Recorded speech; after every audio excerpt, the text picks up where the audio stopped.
So, what happens when a country gets hit with economic sanctions, military threats, and political pressure all at the same time? Well, our source material for today's explainer has a name for that: hyper-imperialism. We're going to break down what this really means, and we're going to use the recent events in Venezuela as a powerful and pretty dramatic case study. It really doesn't get much more blunt than that, does it? Our sources present this quote as a stark admission of what's really driving the years of pressure on Venezuela. It just cuts through all the political speak and gets right to the heart of the matter: resources. All right, so here's how we're going to break this all down.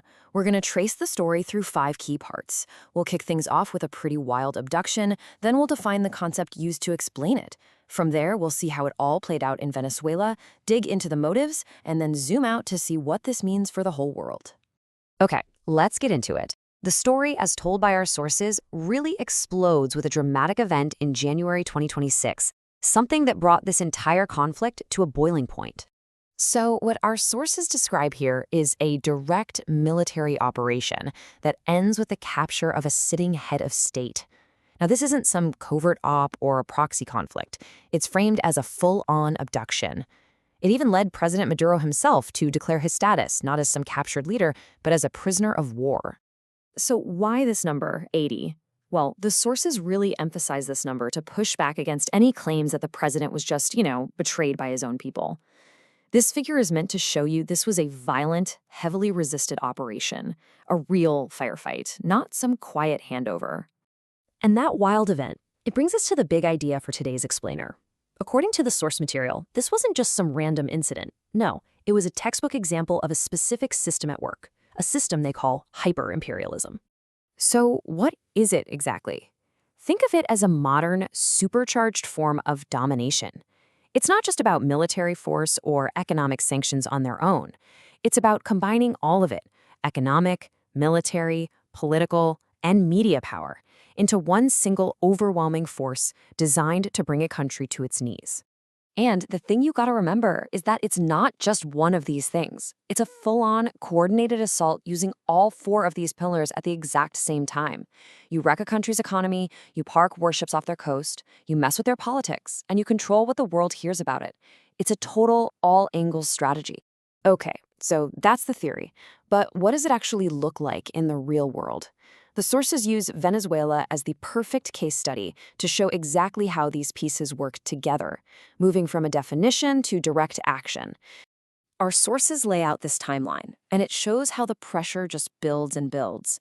And look where it starts: not with military threats, but with an economic policy where Venezuela decided to take more control over its own oil. From there, you just see it escalate. The country gets labeled a threat, then come crippling sanctions. Then the U.S. recognizes a whole other government, and it all ends in the direct military action we started with. And this table? Man, it lays it out perfectly. You can see how those abstract ideas translate into very specific actions. Economic warfare? That's sanctions and seizing assets. Military pressure? A full-blown naval blockade. Political manipulation? That's making accusations without evidence and backing a proxy leader. It's literally the playbook in action. And get this. Here's what that economic pressure really looks like, according to the sources: $500 million in just 13 days. This number is used to show the massive financial hit. And the argument here is that this was never about helping the country. It's framed as straight-up theft of a nation's wealth. So this all leads to the big question, right? Why Venezuela? According to our source material, the answer is really twofold.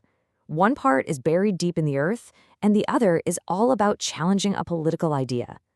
First up, and maybe most obviously, it's about what's in the ground. Venezuela isn't just another country with oil. It holds the largest proven oil reserves on the entire planet.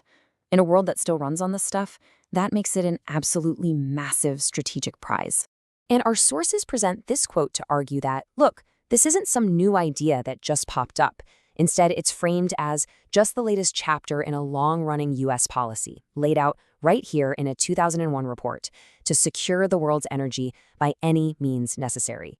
But beyond the oil, the sources say the attack was also ideological. The target was the Bolivarian Revolution, this whole social and political project that used its oil money for the poor, built power from the ground up, and tried to unite Latin America outside of U.S. influence. That, plus its friendships with rivals like Russia and China, is presented as a direct challenge to American dominance in its own backyard. But the story of Venezuela, as argued in the sources, isn't just about one country. It's presented as a key battle in a much, much larger global shift that's happening right now. What our sources are really describing here is a clash between two different visions for the world. On one side, you've got the unipolar model, an older order with a single superpower calling the shots. And on the other, you've got the multipolar model, a new, rising order with many centers of power, driven by nations in the global south and alliances like the BRICS. And in the end, the argument is that this aggression isn't actually a show of strength. It's the exact opposite. It's interpreted as the desperate, reckless lashing out of an empire in crisis. This quote really captures that feeling, like a bull in a china shop, becoming more dangerous as it feels its own power slipping away. So why should we care? Because the sources conclude that what happens in Venezuela has huge implications for people all over the world. The fight for its resources and its right to exist is presented as a critical test case. The argument is that the same hyper-imperialist playbook is being run right now across Africa and the global south. And that's the thought we're left with. As the world order keeps shifting and new powers rise, what does it really mean for a nation to control its own destiny, to control its own resources and its own future? The case of Venezuela, as laid out here, suggests that question has never been more urgent.